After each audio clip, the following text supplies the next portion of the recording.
o médico, de modo geral, o cidadão, cidadã faz a faculdade de medicina, ele sai médico ou médica, e agora o que fazer? Quais são as opções que se abrem diante dele? Ele vai dar plantões em hospitais, ele vai montar o próprio consultório, mas montar o próprio consultório significa empreender, né? Então ele tem um leque de opções. Não só, isso não acontece só com o médico, isso acontece com o médico, isso acontece com o bacharel em direito que se forma e ele vai advogar, ou vai fazer concurso, ou vai trabalhar para alguém, e outras profissões também, o contador, ou seja, a faculdade prepara você para o exercício profissional, mas ela não lhe prepara para o empreendedorismo. Sim. E você, que além de médico, é um empreendedor, é um empresário, é um visionário, é uma pessoa que está aí sempre buscando coisas e fazer algo e fazer diferente. Eu te pergunto, os cursos de medicina estão aí a todo vapor? Houve uma ampliação muito grande no número de vagas de medicina, mas para o Brasil ainda é pouco. A gente sabe que ainda há uma carência de médicos, isso é verdade, há uma carência de médicos no nosso país. Ainda é uma excelente profissão, é sim uma excelente profissão, medicina, sem contar que é uma medicina, é uma profissão nobre porque tem como missão salvar vidas. Mas o médico, ele tem que sobreviver. Sim. Ele investiu, a família investiu e ele terminou a faculdade de medicina para sobreviver. Que conselhos você daria? O que é que você diria para esse jovem médico que está se formando? Quais conselhos? O médico, quando ele conclui os 6 anos de graduação, ele não está preparado para exercer a medicina. Os próximos anos de treinamento sob supervisão, que é chamado de residência médica, são os anos principais da formação do médico. É ali que ele vai, de fato, aplicar toda a teoria que ele aprendeu durante 6 anos. Existe uma deturpação no sistema hoje, porque você tem um número de médicos em processo de graduação muito superior ao número de vagas de residência médica que são ofertadas. Sim. Paralelamente, você, com a criação das faculdades privadas, os médicos saem endividados, dívidas que geralmente são dos pais, e essas dívidas precisam ser pagas logo que a pessoa se forma. Então você tem um profissional que, ao se formar, ele se sente pressionado a ganhar dinheiro imediatamente. Parte desses profissionais não vai fazer residência porque precisa pagar a conta dos 6 anos da faculdade e ajudar a diminuir o peso dos pais que bancaram. Parte não vai fazer residência porque estudou numa faculdade muito ruim e não preparou, e ele não vai conseguir passar na residência médica. Para os que conseguem entrar, para os que conseguem não ter essa infelicidade de ser obrigado a não seguir adiante, para esses privilegiados, disputar a vaga da residência é fundamental. Então, eu oriento todos os acadêmicos que lutem para entrar numa residência médica, a melhor que ele puder passar, mas jamais, se for por opção, deixar de fazer a residência médica. 1 ano já faz diferença. Você tem residência de 1 ano, tem residência de 2 anos, tem residência de 3 anos, tem residência de 5 anos, dependendo da especialidade. Geralmente você quer ser um especialista, um cardiologista, você vai fazer 2 anos de clínica médica, de clínica geral, 2 anos de cardiologia. Seriam 4 anos, então. 4 anos. Para qualquer especialidade clínica, que não é de acesso direto, como neurologia, você faz 2 de clínica e 2 de especialidade. E mais 1 ano de subespecialidade. Então, geralmente o prazo de formação do médico é pelo menos mais 4 anos depois dos 6 da faculdade. E aí depois o indivíduo pode entrar no mercado de trabalho e paralelamente cursar o seu mestrado ou doutorado. Isso você vai ter um profissional altamente qualificado, que vai realmente fazer uma grande diferença para o meio onde ele está atuando. Mas esse funil, ele é muito estreito. Nem todos conseguem fazer a residência, nem todos querem ou conseguem fazer um mestrado ou um doutorado ou um fellow no Brasil ou fora do Brasil, e esses profissionais vão para o mercado. Os cursos de medicina, eles têm uma grande deficiência. Alguns hoje em dia já estão corrigindo isso. Você falou que o médico precisa empreender, ele vai fazer um consultório.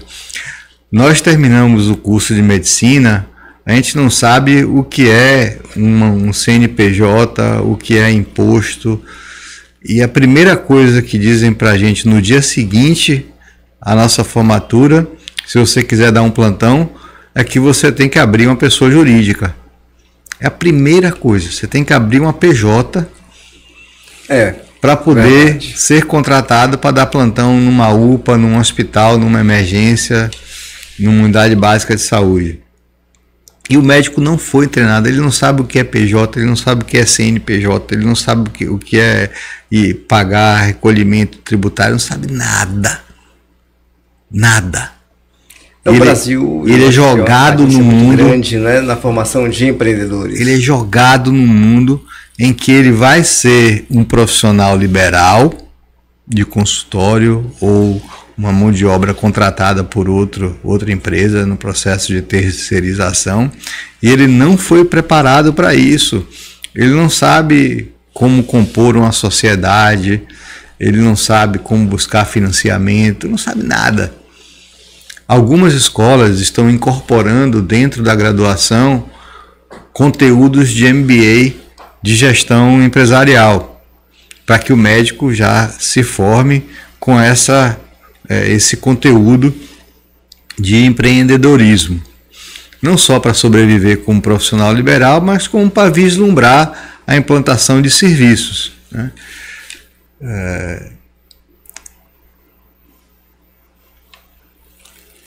O mundo hoje, e o Brasil em particular, vem enfrentando uma mudança muito grande na forma como se tem acesso ao conteúdo médico.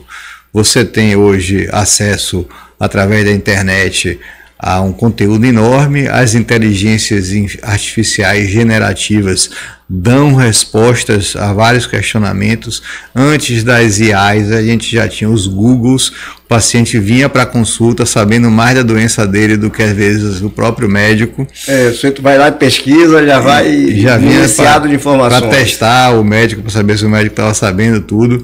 Esse processo todo, aliado com a quantidade imensa de médicos que estão sendo formados hoje em dia e com as redes sociais, se está criando um espaço extremamente perigoso para o médico mal formado, que não conseguiu se qualificar através de uma residência, de uma pós-graduação, de uma especialização, que não tem registro de especialista naquilo, mas que tem um rosto bonitinho, fala bem, tem um marqueteiro bom por detrás e que constrói uma persona numa rede social e vai se autopromover e gerar conteúdo, buscar seguidores. Várias pessoas hoje procuram o médico com base no seu perfil no Instagram. É verdade, não só o médico, mas o médico, o advogado. As pessoas hoje buscam um profissional com base no perfil do Instagram. Pois é, então você começa a ter naquele espaço dois indivíduos, um altamente qualificado, mas que não é bom de mídia e que não gosta de mídia. Grande parte dos médicos bem formados, professores, eles não se sentem à vontade em fazer esse tipo de autopromoção, de exposição. E do outro, o médico que não tem alternativa a não ser vender através de marketing. Esse médico muito formado e tímido e que está sendo obrigado, está sendo jogado, empurrado para a rede social, ele precisa fazer isso por duas razões. Primeiro, porque ele precisa sobreviver nessa competição injusta. Segundo, porque ele precisa ocupar um espaço com quem tem conteúdo. Você não pode simplesmente deixar as pessoas desqualificadas ocuparem um espaço de mídia que existe, quer a gente queira, goste ou não. Isso é verdade. Então, quem tem conteúdo tem a obrigação de ocupar espaço, de levar informação verdadeira para poder ocupar o espaço, que senão o espaço vai ser dos médicos produzidos pelo marketing. Não, e o que está acontecendo hoje, de modo geral, é que você vê muita gente jovem, muito bom de marketing, bom de conversa nas redes sociais e com um grande poder de convencimento, porque eles fizeram, inclusive, tem inúmeros cursos que preparam um profissional para esse marketing nas redes sociais. Então, você pode até não ser um bom profissional na área que ele exerce, que ele se formou, mas ele é bom de se autopromover. Isso acontece muito.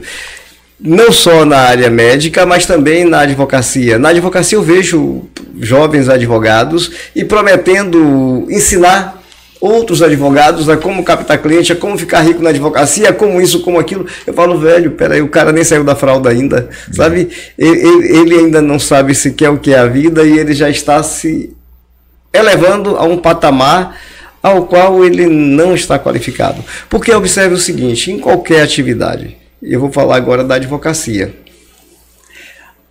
Você captar cliente, como muitos gurus aí da internet prometem, que você vai captar clientes, vai faturar não sei quanto, vai ficar milionário. Ora, mas para você captar cliente, você tem que ter uma estrutura para atender esse cliente. Você imagine o advogado, ele tem 10 clientes, tá beleza, ele consegue dar conta de 10 clientes. Mas daqui a pouco ele tem 500 clientes. Ele sozinho consegue atender 500 clientes? Claro que não. Ele não vai prestar um bom serviço. Tá? Então, quando ele aumenta o número de clientes, automaticamente ele tem que pensar no escritório dele como uma empresa. Ele precisa contratar pessoas. Ele precisa contratar outros profissionais qualificados para também atender esses clientes. E aí, o que ele conhece de gestão? Ele sabe o que é fluxo de caixa, ou ele sabe o que é regime de competência, ele sabe como gerir pessoas, ele sabe gerenciar um negócio? Não sabe. Ora, captar cliente significa você empreender, significa você montar um negócio. E aí você tem que ter, sim, um conhecimento, além da advocacia, um conhecimento de gestão, porque você precisa atender bem ao seu cliente. É como o médico. O médico monta uma clínica. No momento em que ele tem muitos pacientes indo para a clínica dele, ele tem duas opções. Uma é chegar a um ponto em que ele chegou no meu limite humano, a partir daqui eu não posso mais ter pacientes, eu não posso mais atender, e ele já delimitou o faturamento que ele vai ter.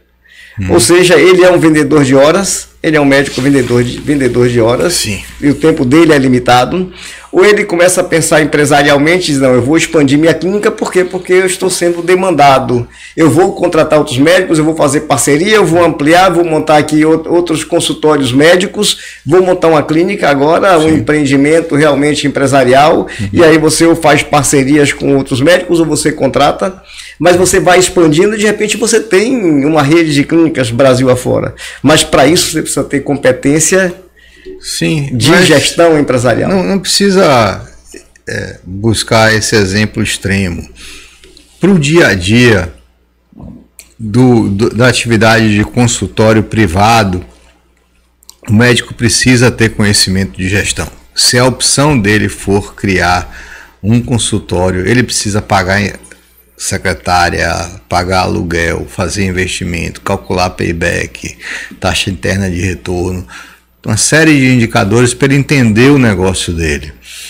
E isso você consegue fazendo cursos de gestão em saúde, gestão empresarial. Se o médico não quer ter uma iniciativa privada dele, não quer ter um negócio dele, mas ele quer se empregar e trabalhar para terceiros, que é o que a gente chama de empreendedor corporativo, ele quer trabalhar para uma rede de hospitais, ele quer ser chefe de serviço de um hospital, ele quer ser um gerente médico, quer ser um diretor médico, quer ser um diretor geral de uma unidade de saúde, ele precisa fazer uma formação. Já se passou o tempo de aquele médico lá, pega lá o Dr. Fábio, que é um bom cardiologista, e bota ele para ser diretor aqui. Não é assim. É preciso hoje se dominar a ciência dos negócios, a matemática financeira.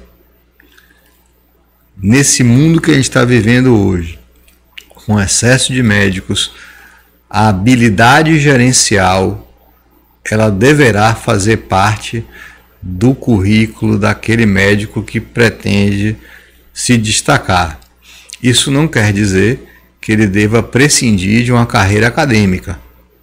Lógico, mas ele precisa conhecer, se ele vai montar um consultório médico, ele vai ter que gerenciar pessoas. Sim, ele vai ter que lidar com um contador, ele vai ter que ter ele tem tributos a pagar, ele tem obrigações acessórias que ele tem que compreender. Sim. E quer ver uma coisa, Fábio, que aí é muito interessante. Veja, quando a gente, só para exemplificar, né? Por exemplo, uma clínica médica, no mês de março, ele comprou um estoque de equipamentos e medicamentos e bens que ele vai usar ao longo do ano, em procedimentos inclusive, talvez de pequenas cirurgias. Ele naquele mês ele comprou um estoque, porque pegou uma promoção para o ano todo.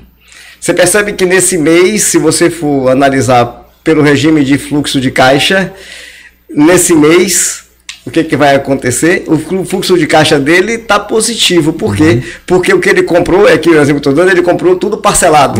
Ele comprou para pagar em 10 parcelas e nesse mês ele não desembolsou nada. Sim. Mas ele criou aqui uma dívida de R$1 milhão de reais que ele vai pagar em 10 parcelas. Esse mês o fluxo de caixa dele está saudável. Sim. Mas se você analisar pelo regime de competência, ele tem uma dívida futura. Sim. O inverso também pode acontecer. Sim.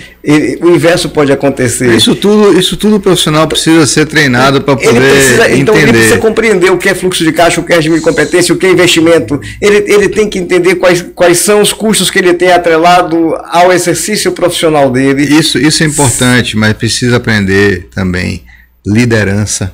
Sim. Precisa fundamental. Aprender a fazer gestão de projetos.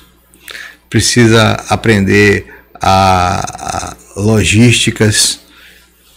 Tudo isso a pessoa aprende num sistema de formação complementar através de cursos ou de mestrados ou MBAs. Aprender estratégia corporativa, estratégia de negócios. Esse mundo, a maioria dos médicos tem aversão. O médico é formado para ser padre. Ele é formado para poder se dedicar a curar, a salvar vidas e não para ganhar dinheiro. Frequentemente você vê médicos, quando vão empreender, dizer, não, essa parte de dinheiro lá, você conversa lá com o doutor Habib, a parte aqui é minha parte técnica. Ele faz uma separação entre qual é a parte dele no negócio e quem é que vai cuidar do business. Exatamente. Da parte financeira. Mas não pode ser assim. O médico precisa vencer essa dificuldade de falar de dinheiro se ele quiser empreender. Eu tenho 2 filhos médicos e eu insisto para que os dois busquem uma formação complementar em gestão empresarial, mas ambos cresceram num ambiente domiciliar, em que era uma fase da minha vida em que eu era altamente produtivo cientificamente, vivia rodando o mundo dando palestras, e eles viram, através do exemplo, aquele pai, aquele médico cientista, e eles foram contaminados com esse vírus, e eles são excelentes médicos, excelentes alunos, e quando eu insisto para que eles busquem uma formação empresarial, eles dizem, não, eu não me recuso, mas antes eu quero fazer meu doutorado. Exatamente. Mas, Fábio, te falar o seguinte, se tem uma coisa que eu me preocupo muito, é com gestão, porque você tem que fazer gestão. Aliás, você tem que fazer gestão da própria vida, você tem que fazer gestão da sua casa. Tudo envolve gestão, gerenciamento, planejamento, execução. Por conta disso, e você sabe que eu fui diretor de uma instituição de ensino, nós tínhamos o curso de medicina na Uni Dom Pedro, que hoje pertence à AFIA, e a AFIA, por sinal, o grupo AFIA tem, para mim, um dos melhores programas médicos pós-curso. Eles têm uma educação continuada fantástica. A AFIA, realmente, eles têm uma proposta de valor. Eles têm uma preocupação muito grande com a qualidade de ensino, por isso até que na hora da venda a AFIA ganhou ponto, na hora de se pensar na venda junto com os mantenedores, a AFIA ganhou ponto exatamente porque percebemos que eles têm uma preocupação com a qualidade do ensino e eles têm um programa, a AFIA tem um programa de educação continuada, para mim o melhor do Brasil, para mim o melhor do país.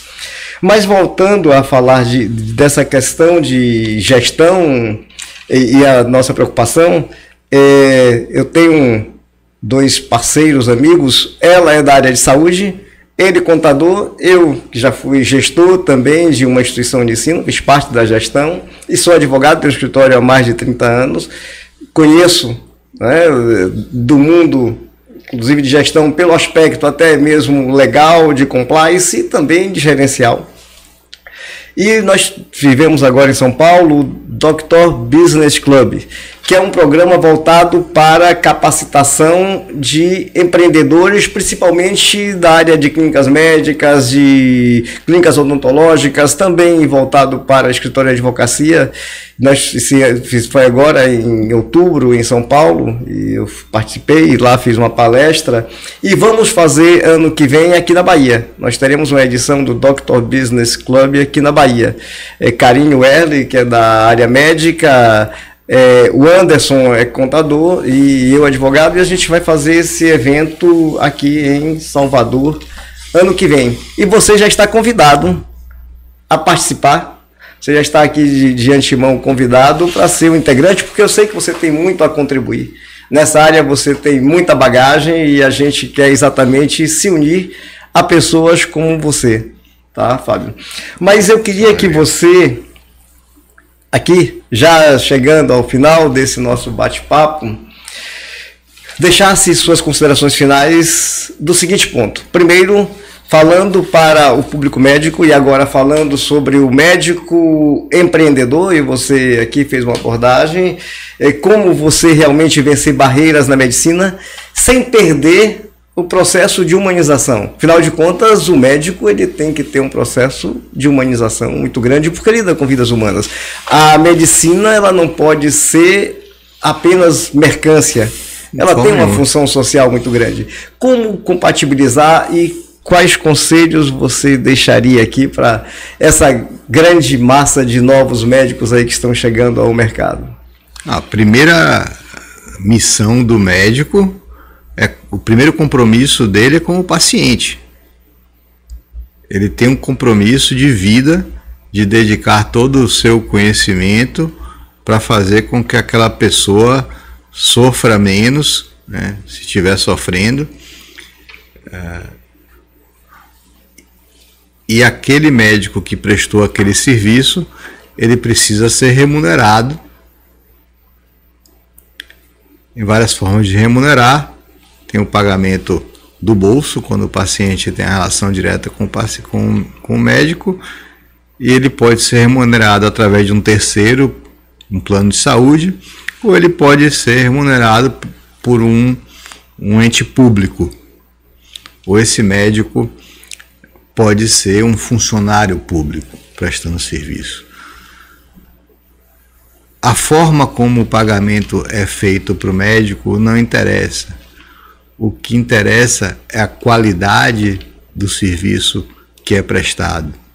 Então, minha recomendação para qualquer médico é que ele procure se dedicar ao seu paciente, procure oferecer o que ele tem de melhor, da sua maior capacidade de aprendizado, de estudar, de se dedicar ao caso, se dedicar integralmente, ter algo que é fundamental, que é a compaixão, que é a capacidade de se colocar no lugar da pessoa, entender as dificuldades e os sofrimentos dessa pessoa, do seu paciente, se ver naquela pessoa.